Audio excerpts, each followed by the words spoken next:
We are officially on track to go 5 for 5. This is our 4th consecutive podcast this week. Obviously we're getting better as the week goes along. And we didn't save the best for last because we're going to have one more episode tomorrow. We hope. But this is pretty close because he's pretty good.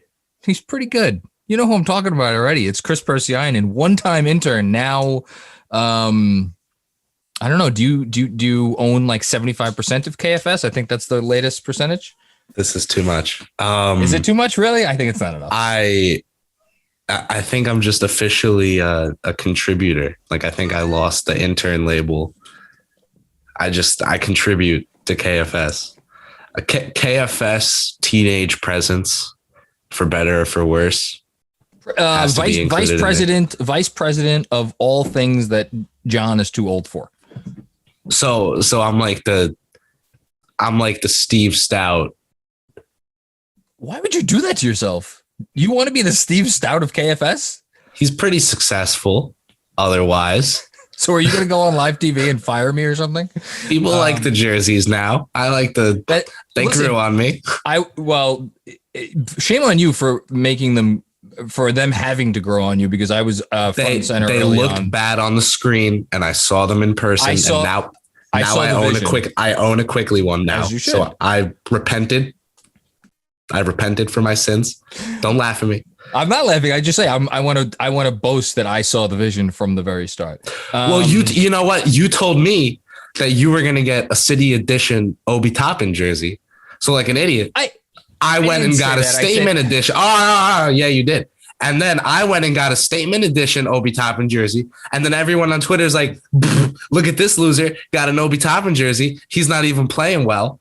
And I'm like, the old fart told me to get it. Oh, stop it. Don't blame me. All right. We've bantered for long enough. This is a mailbag podcast, of course. This is we will deem this the pre-playoff mailbag podcast here at KFS.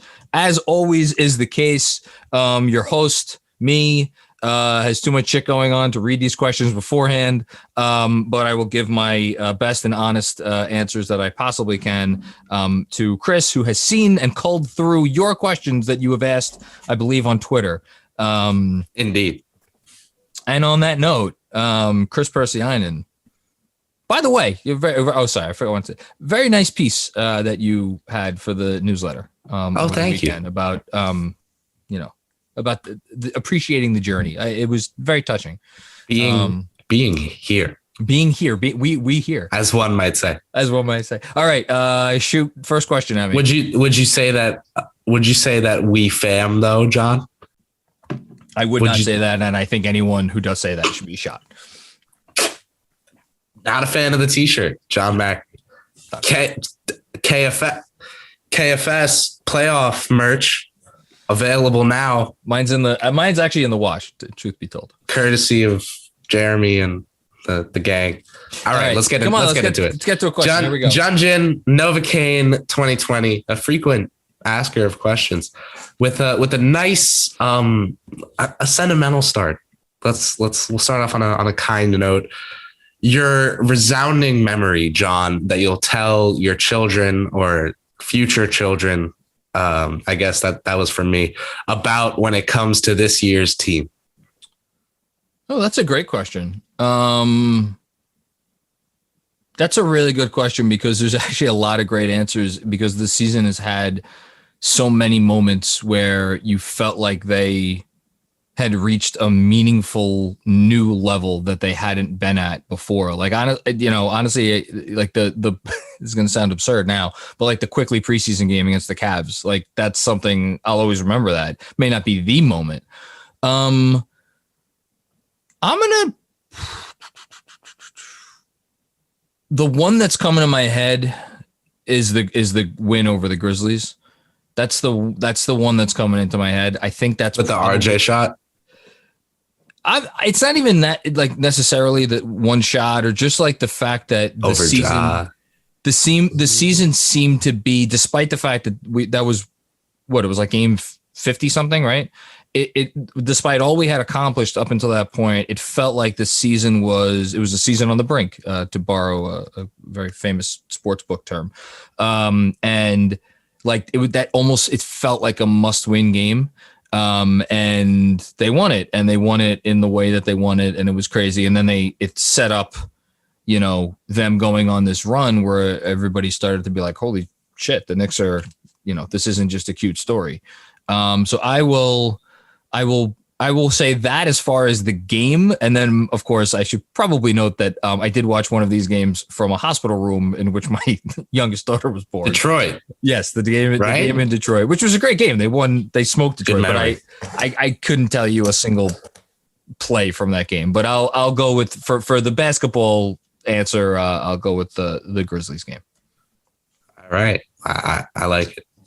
I'd probably just say like Tibbs and Julius, like the existence of the two of them. Like I'm trying to think like a bunch of years from now, what am I going to look back on? I'm going to be like, wow, that was the year that Tom Thibodeau and Julius Randle like whipped everyone into shape. Like when I think of this team, that's an interesting question. When you think of this team, are you going to remember Tibbs first, Randle first, or someone else first? I think I'll remember Tibbs and Randle. It's one of those two. It's a tie for me. I'll give him respect to both. Next up, and speaking of Randle, and depending on your answer, I might stop you immediately after you give it because a later question could potentially. All right. Which player from Jonas Plout, maybe Jonas, sorry.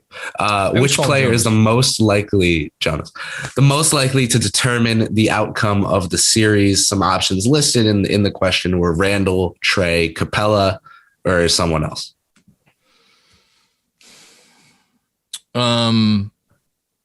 Randle. I think Randle's the most likely to, and I say that specifically because I think the Knicks can not shut down. I think the Knicks can prevent Trae Young from going nuts. I think the Knicks can limit what Clint Capella is able to do. I think like same thing, Bogey, like give me anybody else you want quickly. They can't stop Randle. So if Randle is the best version of himself, the Knicks are not going to lose this series. That is a fact. So that's not to say that I think like Randle is like the X factor or something, but the question was like, who do I think is going to determine the series the most? I think Randle is going to determine the series the most. Because they really have no one to stop him. Yeah. Yeah. No, I get it. Yeah. Good question though. Yeah. I thought you might say Trey because like but then I feel like Trey's kind of the answer. If you think the answer is Trey, then the answer might be Tibbs more than you think. Like if Trey even though he's not a player. If Trey turns into Steph Curry for the next 5, 6, 7 games, whatever it is, yeah, sure, Trae Young will determine the series, but that hasn't been the version of Trae Young that we've gotten this year. He like quietly like hasn't hit. I mean, for him at least, what we thought he'd be at this point in his career, he hasn't hit a ton of threes. I don't know. I'm the general. No. I'll give it to you. You were on the Pierce thing from like day -10 that he was going to be unemployed. Oh yeah, but I mean, everybody had him as their first coach fired. Unfortunately for him, but no. But I just don't think we've seen any evidence from Young this year that he's like magically going to turn into the version of the player that's going to like win this series by himself. And hopefully, I didn't just jinx the Knicks by saying that, but we'll see. Right. Well, I know who to blame. Yeah. As always, you can blame me. In regards to a different Atlanta Hawk, Bats Are Bugs wants to know how worried you are about Atlanta killing us on the boards. You know, you brought it up. Capella is the league's leading rebounder. We've had some struggles there without Mitch. Your take? Yeah, I mean, I'm certainly worried that they're going to get the better of us on the boards. I'm not terribly worried that it's going to be the thing that will like decide the series, because we've seen now for the better part of a month, actually more than a month, really, since Mitch has went down. But it feels like it's gotten worse. You know, we saw Valanciunas dominated us, and there's been a few other games I feel like where teams are really, and we've lost some of those games, but I feel like we've been able to succumb it. That said, I'm very curious to see how much he goes with Taj Gibson in this series. Now, very, very, very, very, very small sample size. But the numbers for Taj against Atlanta this year are not great in terms of the defensive rating. The defensive rating for Noel is decent. I wouldn't go by those. I think there's a lot of noise there, and I think there are some numbers that you could go by from the season series that will inform you that's not one of them. I trust Taj more.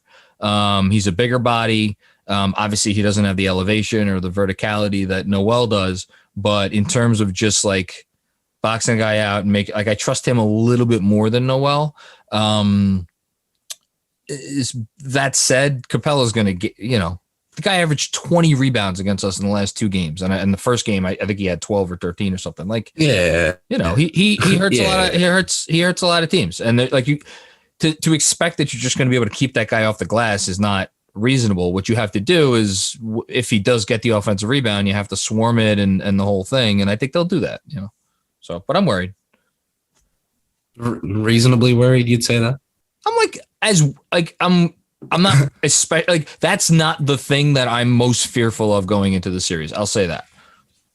Gotcha. Or in the top three even. Yeah. All right. All right. Next up, still on the upcoming series, I included a healthy amount of questions. I like regarding it. We're gonna try to get through a lot. It's a topic of relevance.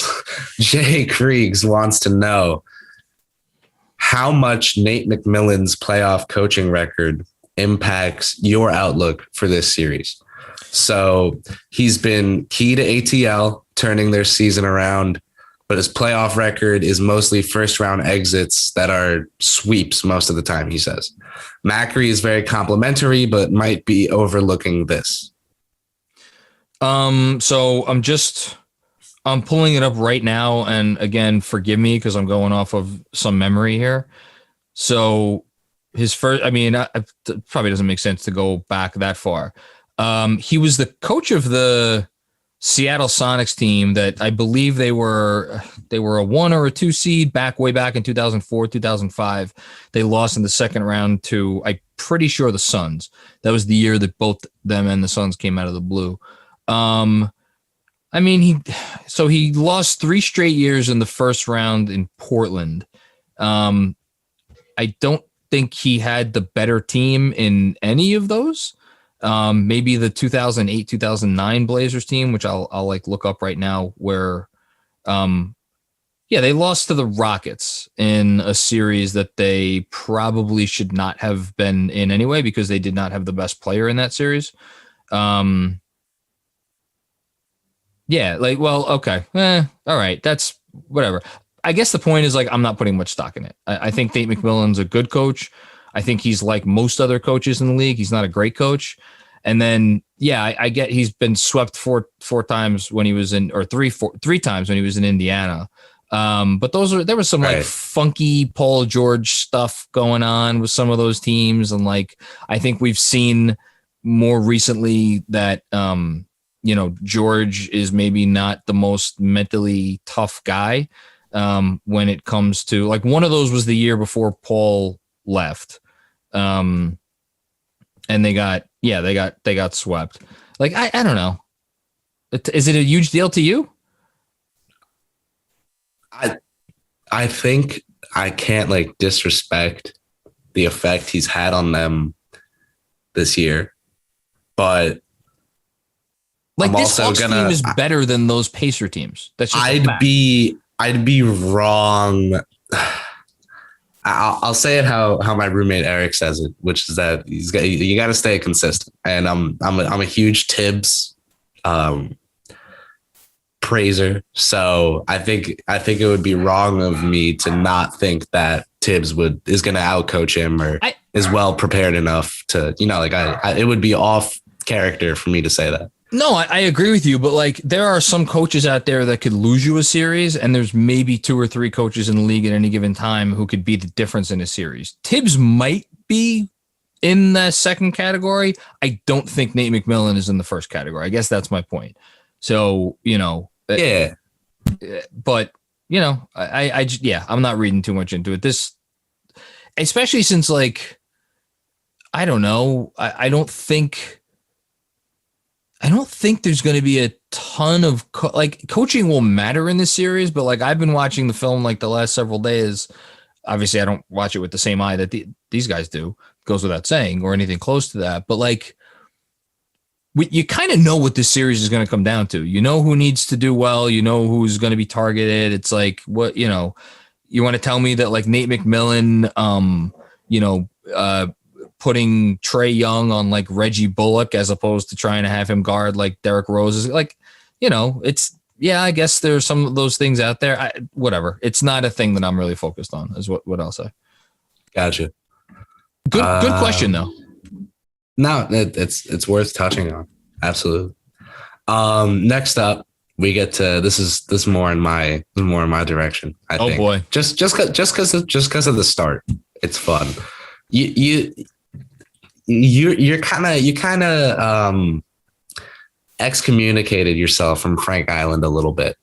You pushed away from shore, and you used the vets as a floaty, and Frank High was faithful. But John wants to know, not you. I gathered as much. Not you.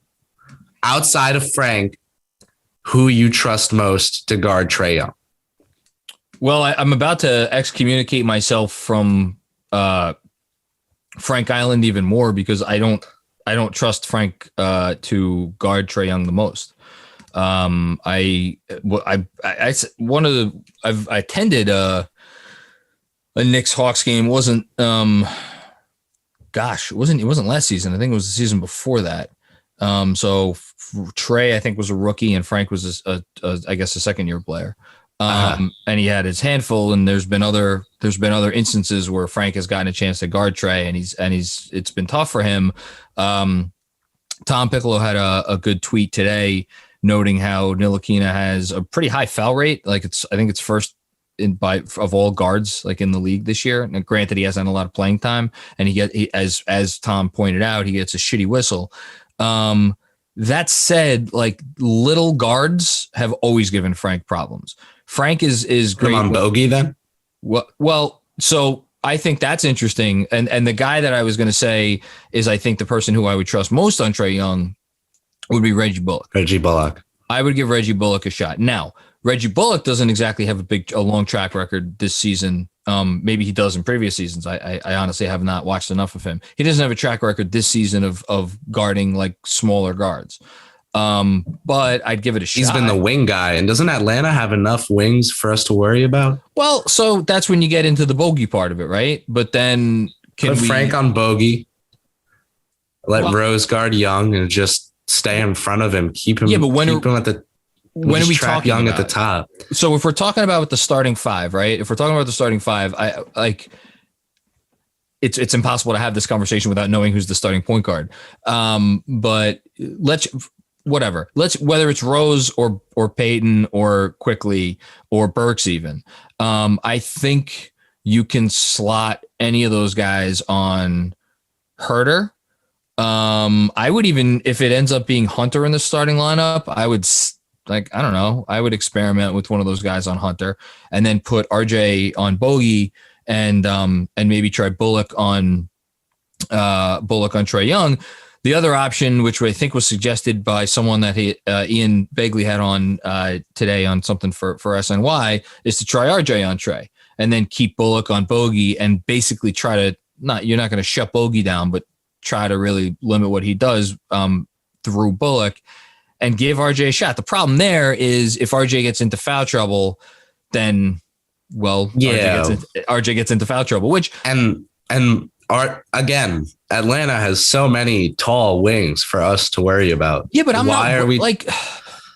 not worried. So here's the thing. It's the fact that there's multiple of them. It's not like, I'm not saying that Kevin Huerter has me like shivering in my boots. And that I'm saying, like, between Gallo, Hunter, Herder, Bogey, they have enough guys where I'm like, why are we using RJ Barrett or Reggie Bullock on Trey? We don't have MKG on this team. We don't have like defenders galore to just like throw at these wings. Burks isn't a. Yeah, no, listen, the alternative, which I don't think is that nuts, is to basically stick. Well, Burks would do a serviceable job. If Burks actually does run point for a little while, which just realized lights on. If Burks does run point for a while, I'm fine putting him on Trey. If it's quickly. Oh yeah, that's what I meant for the wings. Like, I'm not putting Burks on the, like, he's not guarding Gallo. Gallo just no. But let's just say, for argument's sake, the reasonable logical assignment would be Quickly or Rose or Peyton on Trey. If you want to just stick those guys on him, one of those guys on him, and you're basically conceding him getting into the lane, you just have to trust Noel or Taj to handle the Capella aspect of it. Right. And if you're basically in that situation, you're basically conceding the floater to Trey every time, which, like, again, the floater is a shot that the math says there are like 2.5 people in the league every year who it's like the math says that's a smart shot. And Trae Young has hit a bunch of them. He's not at that level yet. He's not CJ McCollum. He's not, Steph Curry. He's not, Kevin Durant.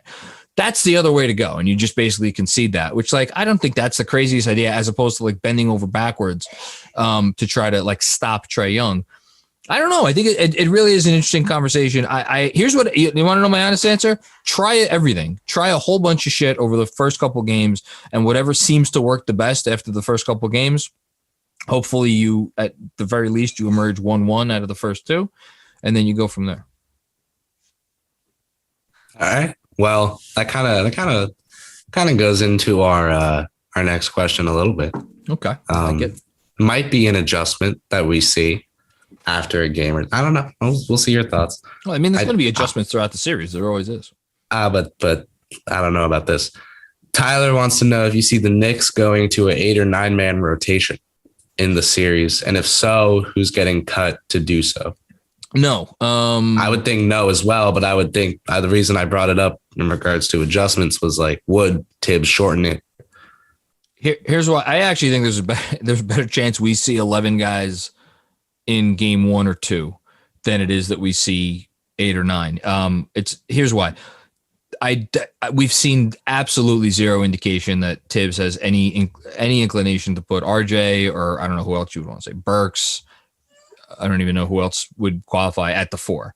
So unless Julius Randle's playing 48 minutes, which I don't think we're going to see that, I could see RJ Barrett playing 48 minutes. Actually, that's not insane. But unless we're going to see RJ, no, that one makes sense. Yeah, I mean, the only reason I say that is because Jimmy Butler in his last playoff series, was it his last playoff series with Tibbs? Maybe it wasn't one of the playoff series with Tibbs. He played 48 minutes like 5 times. But so I think we're going to continue to see Obi. He's such an addict, Tom. He is what he is. I love it. Leopard doesn't change its spots. So I think we're going to see Obi, whether it's for 6 or 8 minutes a game. I don't know, but I think we're going to continue to see Obi. I think we're going to continue to obviously see 2 centers. He's not going to start playing Randle at the. I mean, I'd be talk about things that would absolutely floor me is if we ever saw Randle at the 5, but never know. And then the question becomes, all right, does Elf stay in the rotation or does Elf move out of the rotation? And that's your question of like, do we go 10 man or 9 man? And then to be honest with you, I think if he actually ever did bench Elf and moved him out of the rotation, I think Frank would get time. It might only be 5 or 6 minutes, but I think Frank would get time. That makes sense. So I do not think we're ever going to go below 10 men. Gotcha. I would agree. Yeah, I mean, it's just like, we Tibbs, but we know what Tibbs is. We know what he does. Like, I'm not saying he's not going to make adjustments. He'll make adjustments, but I think it's adjustments that he's comfortable with and feels like are beneficial to the team. And I don't see how shortening to an 8 or a 9 man rotation benefits the team. Right. All right. So this is the last series related question, but it's a 2-parter. Okay. The second one will take us into our next segment. This is exceptional question, accumulation by you. Thank you, John. So Dot at Schmuck Dolan wants to know, do you think Tibbs will find a way to expose Trey? And then the second question is, what would your biggest nightmare be this offseason? Oh goodness. So the exposed Trey question, I went back and again, I've watched a ton of tape the last few days. He tried to with Peyton. For anybody who missed it in the newsletter on Wednesday or Tuesday, I'm losing track of the days. Peyton has took 39 shot attempts against the Hawks this season in not a ton of minutes, at least in comparison to other guys. That was third on the team after Barrett or after Randall and Barrett. A lot of those attempts were when he tried to drive on Trae Young. It did not go well. He shot 35% in the 3 games. He made 14 of the 39 shots. Can I ask how many of these games were before we acquired Rose? One. The first one, and that's when he took the most shot attempts. But he took a fair amount of shot attempts in the other games too. And the point is, that's like they went to that early. Now, one thing that we did not see in the 2 games that Rose was here for is we did not see them target Trae Young using specifically Derrick Rose. I found one instance where Rose took Trae Young into the post and he scored very easily. Capella was not in the game for that one. And if there's another one out there, maybe I missed it, but I'm pretty sure I could say this. They never went to it as a strategy. Do I think that they will try to go to it as a strategy? Absolutely. Although it's going to be interesting to see the minutes distribution and when Rose is on the floor versus when Young is on the floor, because here's the dirty little secret, right? There's an argument that this team maybe shouldn't play Trae Young more than 30, 32 minutes a game. Let Bogey run the offense for a while when Young's on the bench. And then, I mean, again, when do these adjustments get made? Does Tibbs save this for a game 3 or a game 4 or a game 5 where it's like, shit, it's we're down in the third quarter, like we need some buckets, and then just start sending Rose at Trae Young then? At some point this series, yes, absolutely, we're going to see the Knicks try to target and exploit Trae Young. Do I think they're going to come out of the gate with it? No, I don't think they're going to come out of the gate with it. Gotcha. Oh, and then the other question. Part B, biggest nightmare this upcoming offseason. That's a really tough question because I have, perhaps naively, I have so much faith in this front office to just make responsible decisions. Yeah. I'm going to answer this in two ways. One, I'm going to say, because here's the thing. I think we're at the point where we like, when a star wants to come to the Knicks, are the Knicks going to be in a position where they could be like, sorry, you're not the star that we want? I realize this is like a weird situation I'm painting because I can't even think of a time when this has happened in the league, where like a star is like, I want to go to that place, because usually I feel like these things are discussed beforehand, under the table or whatever. But like, I don't know, like if like the wrong star was like, I want to come to the Knicks, and they felt like the need to trade for the star. And I feel bad saying this because I've actually been on the fence about whether they should acquire this guy or not. And it doesn't sound like he wants to leave. Exactly. Like he actually made some comments recently that indicates he wants to go nowhere. He wants to retire in Minnesota. But like, that would be a guy that would worry me. Let him. What were you saying, Chris? Let him. Oh, let him stay in Minnesota. Yeah. Yeah. I mean, he's not a guy I'm in a rush to get. But the first answer that came to my mind, and the answer that I'll give, is Dennis Schroeder. I want nothing to do with Dennis Schroeder. I understand that, at this point, thinking that Tibbs can't take a guy who's talented and that has some very discrete skills, and thinking that Tibbs can't get the most out of him is perhaps foolish. I just don't see a world where it makes sense to pay that dude over $20 million a year. And that's clearly, no, he'd be good here. I just don't want to pay him that much. You're right. He's a guy, if you get him for, even if you get him for 15, if you told me you could get that dude for 3 for 45 or something, I'd be like, okay, but he wants like double that. So that's not for me. Yeah. 3 for 45 intrigues me, but that you're right. Honestly, I wouldn't even want to do that. I'd rather give Spencer Dinwiddie 3 for 60. You know? Oh, I prefer Dinwiddie too. Schroeder can drive and defend, and Tibbs would. I don't see Schroeder's like, he's not. There's like guys who are good defenders, there's guys who are bad defenders, and then there's guys who like show defensive aptitude if you put them in the right situation. And obviously Schroeder is that. He's part of the number 1 defense in the league this year. That's not, and he's playing a lot of minutes. It doesn't happen when you have like a terrible point of attack defender. But then again, we've just watched Elfrid Payton start 60 fucking some odd games for the Knicks. And they had a top defense. Yeah. And they had a top 4 defense and it was comfortably a top 4 defense. So like, Dennis Schroeder can defend a little bit, but he's not someone I want to pay that money to. All right. Now that makes sense. Yeah. All right. Still into the off-season vibes. We always get off-season questions. Every time. But now we're actually approaching it. So I kind of devoted like the first half of the show to I told you series. Very good question. Amalgamation, ordering, all of this. Wonderful job by you. A+. So me at NYFan07 wants to know if OB's development will be the biggest addition for next year. No. I think they'll get someone. I don't know who. I think they'll get someone significant. Yeah.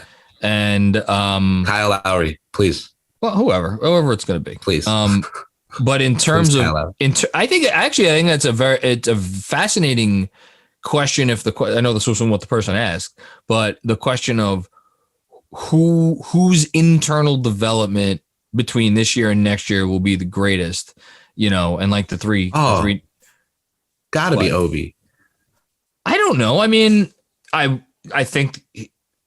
Well, but here's the thing, though. You're gonna need the opportunity to be there for that. So you're assuming the development A, and you're assuming the opportunity B. I wouldn't be completely shocked if RJ Barrett makes the biggest leap of him, Quickly, or Obi. And honestly, I wouldn't be shocked if Quickly makes the biggest leap. It is. If you go back, just great look at problem to have. Yeah, it's a great problem to have. But if you go back, it's not like we're projecting small leaps and we're hoping. It's like no, like all 3 of these guys have a chance to be like for sure. I actually better think basketball player. It's very cool. It's very cool. I think Quickly is the most volatile easily of the 3. Like we know RJ is going to get better. I'm pretty sure we know Obi's going to get better. I could see a world where Quickly comes out next year and it's like, holy shit, this guy needs to start like today he's like good enough to start on a really good team. He's a weapon. And I could also see a world where Quickly comes next year and he's kind of just like the same version of what he is this year. Neither of those 2 things would shock me, but I think Obi will get better for sure. No, he's going to. He should. No, he will. Thomas Aiello from WFUV Sports with our next question. Very nice. Shout out to WFUV. Given the choice between Fox, Lonzo, and Brogdon. So I threw one question in with some names. Which of the 3 would you want the Knicks to go after? I mean, it was Fox, Brogdon, and who? Fox, Brogdon, Lonzo. Oh my God. Which would you rather the Knicks go after? That factors in like price, but goodness. Okay. Well, yeah, because obviously Fox is the answer 7 days of the week and twice on Sunday. So basically this is a question about, is there a world where I think there is such a thing as an overpay for De'Aaron Fox? That's really what this question is asking. His deal is it, I think. Look at Kristaps, John. What did we learn? Kristaps? We learned that paying guys who you're not sure, but you think can be max players. Oh, you did not just put De'Aaron Fox in the same conversation as Kristaps Porzingis. Look at Jamal Murray and there's other guys that are right now in this like Listen, man, I've had some takes that have come back and bit me in the ass on this podcast. This one's going to come back and bite you in the ass. De'Aaron Fox, if De'Aaron Fox was on any other organization this year, he would have been serious conversation for all NBA. Don't make me start bringing up receipts. I won't do it. No, I acknowledge. First, it was Donovan Mitchell, and it was RJ and Mitch, and all the picks for Donovan Mitchell. Here's what I'm giving up. I'm for De'Aaron Fox. I'll give up. I'm not for that contract because we can get better players.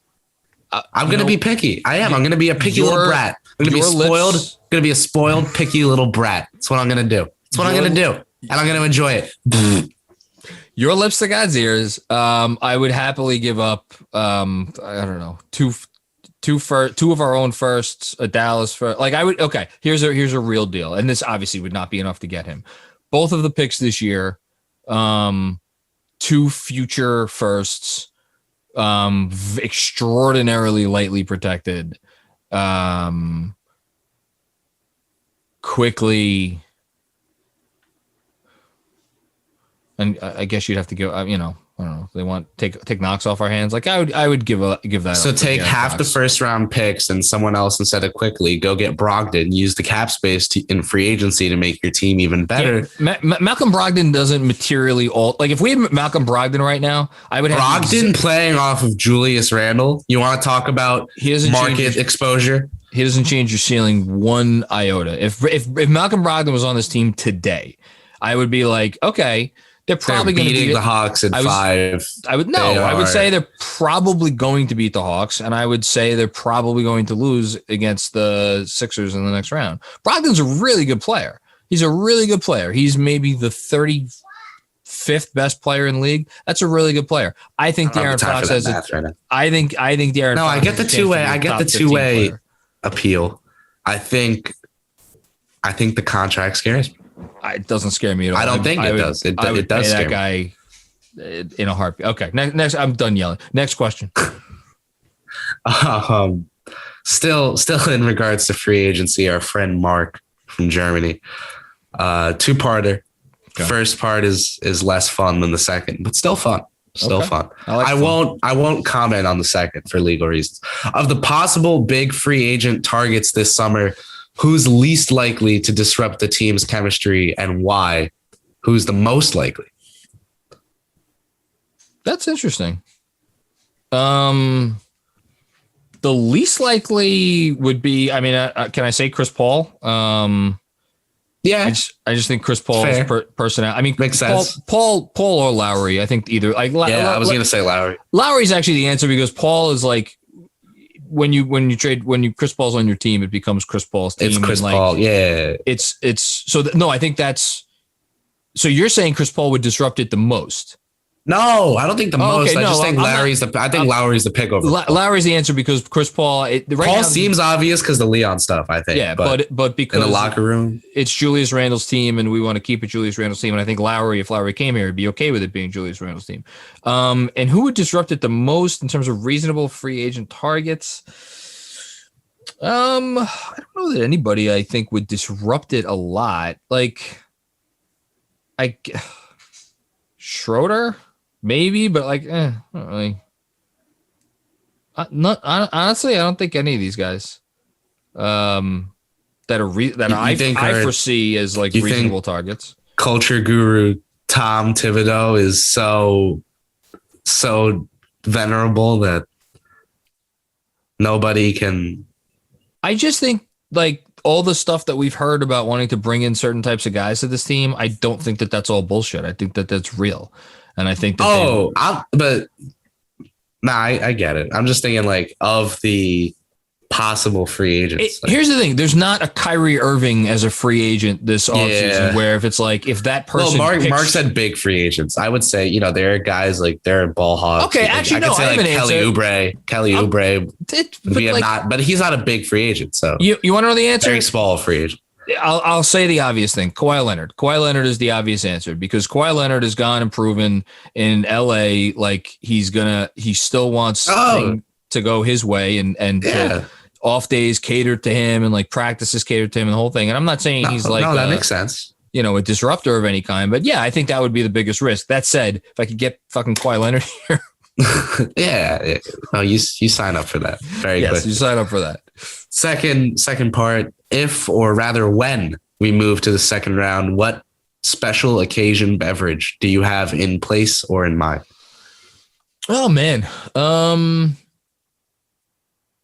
My mom she got me for my birthday this bottle of some kind of fancy aged, I think it's some kind of Jim Beam. I don't know. I haven't even opened it yet, but it came in a fancy box.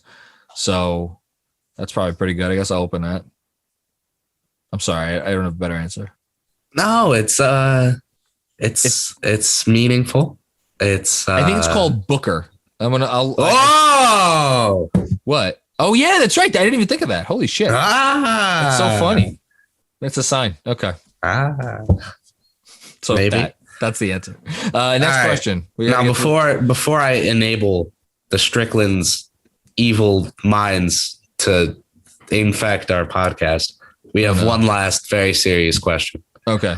From Max Merritt, who wants to know if Elf drops 20 in a playoff game. I think I noticed this on Twitter today. How long would you wait to tattoo his name on your body? The only Thibodeau. He's the only guy that I would get tattooed on my body. I would sooner die than get Elfrid Payton tattooed anywhere on my personage. Would you do like a caricature of him yelling, the mask pull down, maybe something like Conrad drew it? But here's the thing: if he scored 20 in a game, it's not necessarily a good thing. It just maybe he took like 28 shots, which like that I could. Boy, you want to talk about not what you want? Nightmares, off-season nightmares. Yeah, not what you want. Yeah, okay, there we go. That's that. All right, and now I move on to Schwinn's question. Okay, here we go. Is this the thing that you sent me? Now I move on to Schwinn's question, and Schwinn wants to know what your favorite Gunna song is. Now I sent you. Yeah, so I sent you a little selection. So you told me to listen to 3 songs: Nasty Girl, Three-Headed Snake, and then Lifestyle. Lifestyle was Jeremy's. Yep. Okay. And then there was the Ski song. Then there was Ski too. Yeah. Okay. I listened to about 15 seconds of Ski before I came on this podcast, and it was 15 seconds too many. So that's probably on the bottom. Although I also did not. I honest opinion about Three-Headed Snake. I listened to that song and I gave it 2 minutes, and I'm like, this is everything I hate about hip hop right now. So I did not care for that either. Lifestyle is the easy choice. I was like on the train when I put Lifestyle on, and I was like bobbing my head to it. I was really enjoying that. That's my type of jam. So I'm going to go and if anybody out there is listening to this and like knows of other songs that are kind of like have that same vibe, I have no idea what they were talking about in the song. I know that there was some talk of activities, which I gathered what they were, and that's great. But I think it's all good. I really like that. Nasty Girl was fine. I caught a line, something about on fleek. Like I could see putting on Nasty Girl if I was like driving around in the car and like had the windows down, like I had a bass tube or something. I could see putting on Nasty Girl. It's not a song. What? A bass tube. A bass tube. It's a tube you put in your trunk and it amplifies the bass. That's it. Why don't you just get your car just doesn't come with bass speakers in it? No, it does, but that's the amplifier. Look at Andrew. He's dying. My teenageness is killing him. But here's the thing. I don't drive around with like my windows down pumping music anymore because those days are gone. I listen to music when I run, and that's like Nasty Girl is not a song I would run to, so I probably am not going to listen to that. I actually was going to, I meant to do this. I was going to write down a list of some songs for you to listen to for homework before the next time we did one of these. I'll do it. I have a couple off top. You wanted to give me just as off top of my head. All right. You ready? Okay. So, do you know who Beanie Man is? Who? Okay, so you're gonna write down Beanie Man, and the name of the song is Sim Simma, SIM space SIMMA. I think that's the actual name of the song. Andrew, you could confirm that for me, unless whatever. Just if you search that it'll come up. I want you to go for Sean Paul. Deport Them.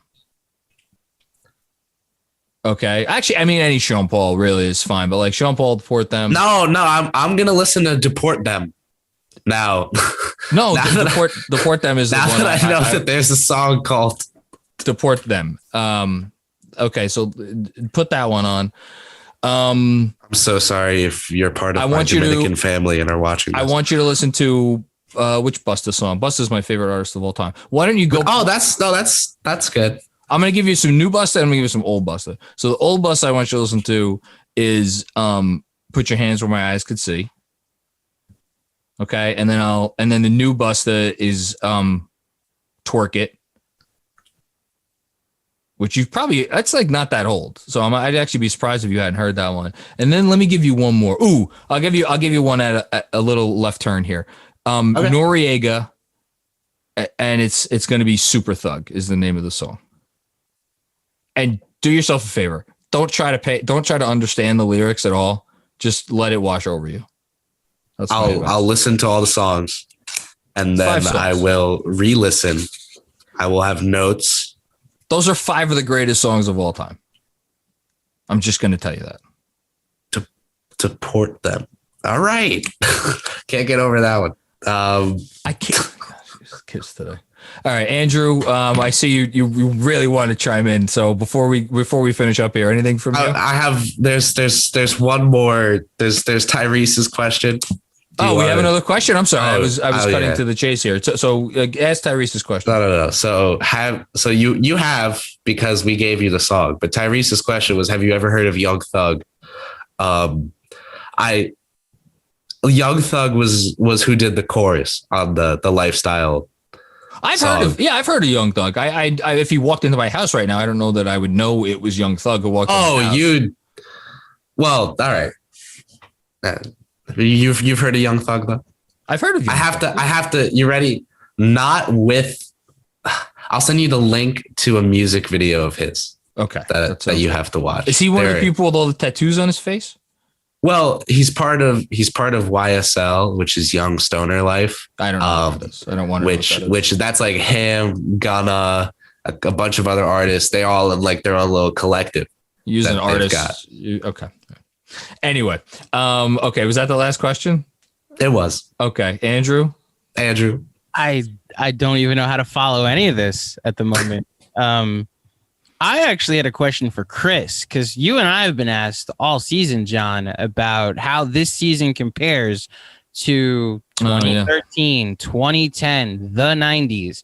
And Kris, a lot has been made of how you were born after the third Lord of the Rings movie. And I wanted to know from your perspective how you compare. I guess 2013 is the only real modicum of success you could compare this to. So how for you does this year compare to that year? Well, I'll start by saying that Attack of the Clones is always my reference point. I was born the month that Attack of the Clones came out. You should pick a better movie for your reference point. In 2002. Well, I like the series, so it may be a low point, but it's a nice time frame, I think. I guess that would make Two Towers the movie that came out the year you were born. I'll look it up. Go ahead, answer the question. Yeah. I remember having my PC and setting the background to this photo of Carmelo, and it said 28.7 or whatever it was on it, the scoring title. I remember throughout the year making it photos of Melo guarding LeBron, vice versa, Melo and different players. I mean, that year meant a lot to me, because the first year I was really a fan was like that Linsanity year. Okay. 2 seasons, 1 season before? 2 seasons before? Yeah, the season before. So yeah, I was just kind of getting into, I had played basketball since I was 4. Really didn't get into the NBA and following it for real until I was like 10, 11. But then I was really into it and getting to be a part of that Knicks experience was, as I wrote with John in our Strickland piece together, one of the greatest bait and switches ever until now. Because that was just, it was such a way to start out like being a fan of the team, that it was just such a it was like a building block of my life. Like my Carmelo Anthony obsession was like, like Melo was like John has like Spreewell. Yes. I still have my cursed orange Carmelo jersey. I still have the white with the old font. Like it was Melo, man. So that team like will always mean a lot. But the fact that this one like has RJ and Frank and Obi and these young kids on it, like there's future IQ.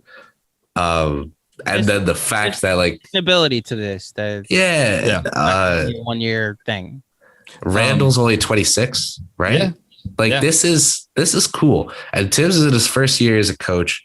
Whether he's here until year 5 or 4 or 3.5, whatever of his deal, like this is a really, really good first year of this 5-year deal that gave fans some fans some pause, like when it was a 5-year deal as opposed to something shorter, just with what that would mean for his motivations. But we're here, and we're in the playoffs with the 4th seed. We're hosting a first round series. Like this run from being pegged as like a bottom 3, like they are going, like there's no way they're not like the Knicks. It's the Knicks though. Ha ha.